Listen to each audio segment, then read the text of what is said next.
संघका अध्यक्षज्यू तथा प्रशिक्षकज्यू, मेयरजीको प्रमुख सचेतकज्यू, उपस्थित सम्पूर्ण युवा साथीहरू लगायत सम्पूर्णमा मेरो तथा खेलकुद र समाज कल्याण मन्त्रालयको तर्फबाट नमस्कार गर्न चाहन्छु।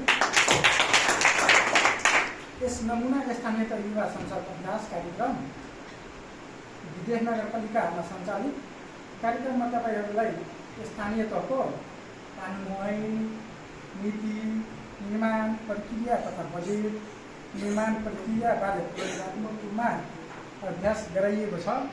यस कार्यक्रम सफल पार्न योगदान गर्नुभएको विदेश नगरपालिका, यहाँका वार्डाध्यक्षज्यू, प्रशिक्षकज्यू, मेयरज्यूका प्रमुख सचेतकज्यू तथा यस कार्यक्रममा सहभागी सम्पूर्ण युवा साथीहरूलाई धन्यवाद दिँदै आफ्नो कुरा यहीँ टुङ्ग्याउन चाहन्छु।